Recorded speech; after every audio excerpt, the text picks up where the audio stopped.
That's right, and one local company is working to keep horse manure out of the landfill by gathering hundreds of pounds of the horse manure to make into compost. And now that the library is open for in-person browsing, everyone's excited to see some familiar faces. Starting Monday, April the 12th, Nixle text messages will no longer be used by the Anchorage Police Department. And while at Goodwill, I found something that I couldn't live without myself. There you go. In Anchorage, Marlise Irby, Alaska's news source. When you walk down 4th Avenue, you might notice some things that maybe need some improvements or might need to be replaced. Well, you're in luck. Over the next several months, the municipality is going to be making some changes. And if you are going to be in the library longer than 15 minutes, library staff just ask you to fill out a contact tracing form. Marlise, do we know if anyone was inside the home when the fire started? Alexis, right now we're still working to get that information to find out if anyone was inside the home when the fire did break out. Again, that's some information that we're still working on trying to figure out. But what we do know is about 14 units showed up on the scene to fight this fire. This house is located off of Beacon Hill, which is off Abbott Loop up here on Hillside. And this road, it's a little windy, a little hard to get to. And as you can see a little bit, there are fire trucks in the driveways, and that's how they're able to help spray this house with fire. We did receive video from a viewer a little earlier when the fire had just broken out, and we received reports of this fire a little bit after 9 o'clock and immediately came out here, but we have some viewer footage from when the fire just started. Right now, the house just continues to smolder, and again, every now and again, you'll see some of those flames flare up in the living room or on the chimney. But right now that house is just smoldering, and we continue to see firefighters just cover it from front to back with water. You can see them in the back area spraying water, and you can see them in the front. But again, they just continue to spray all sides of the house trying to put this fire out. I foresee them being here for a while. Like we said, there were about 14 trucks. Some of the trucks look like they might be moving to refill water there at Service High School, get more water.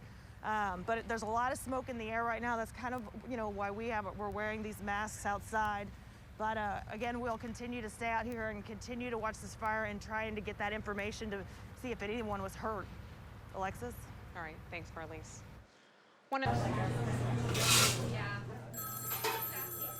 Today seemed like any other day for Andy Kreiner and his wife Naran this morning at Kreiner's Diner. But that changed in a moment after Naran waited on a man this morning. When he was done eating, he left a note, and it's pretty cool.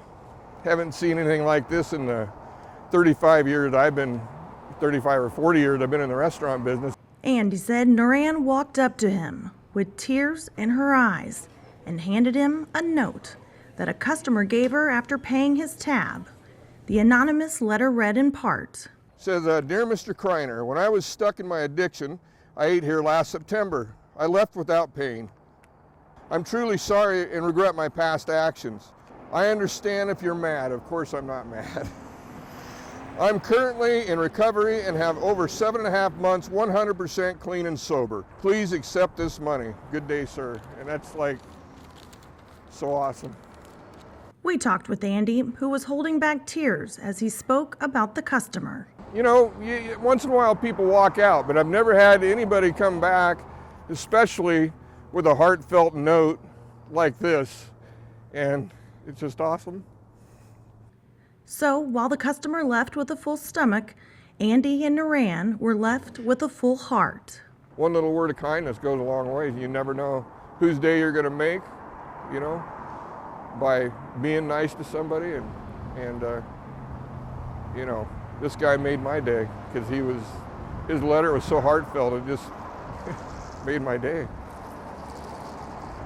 And Andy had a message for the customer as well. Just stay on the road to recovery and believe in God.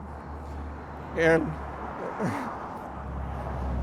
of course, I'm not mad at you. I'm proud of you. So.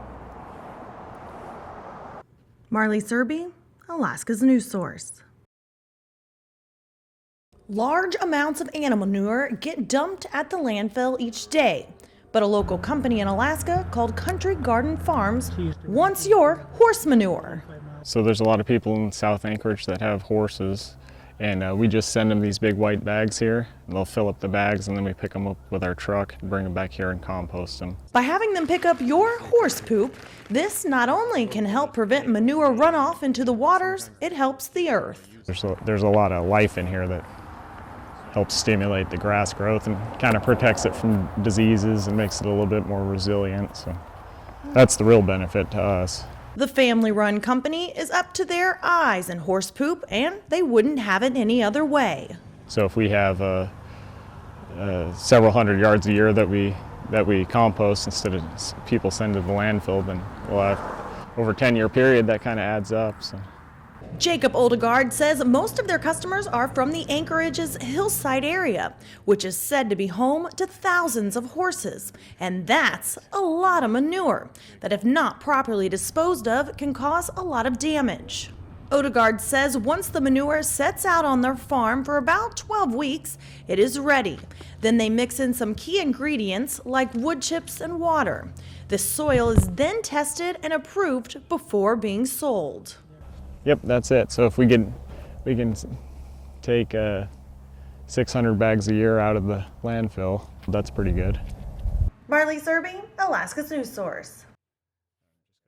Good evening. Major developments for the restaurant involved in the ongoing standoff with the municipality of Anchorage. As Channel 2's Hank Davis reports, this morning both parties met before a judge to argue their cases.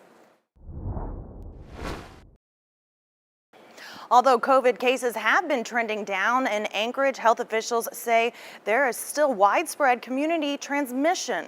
Since July the 31st, there have been 443 additional cases in Anchorage, bringing the total to 2,043 cases. In the last week, 4 Alaskans have died from the virus in the municipality. The city will continue to stay in the red level until numbers are less than 10 cases per 100,000 people. The Mat-Su Borough plans to use some of its CARES Act money to give its residents $100 each. Mayor Vern Halter said the borough received $37 million in federal money. Nearly $10 million of that will be used to give borough residents who qualified for a permanent fund dividend last year $100. 99,000 people are currently eligible, but you still have to apply. The application period will start in September and will last for 3 weeks. Mat-Su health officials say the COVID outbreak has been pretty manageable so far. 318 people have tested positive for the virus and 70 have recovered. And a different grant program was approved by the Anchorage Assembly today. As Channel 2's Matt Leisman reports, this one targets a more specific group of businesses. Well, not as cloudy as Jackie thought it would be this Friday, but the clouds and showers are still ahead for us in the weekend outlook. When we come back, the Mat-Su Borough prepares for the upcoming school year. We hear from the new superintendent on his plans for students and taking a look at the closing numbers on Wall Street.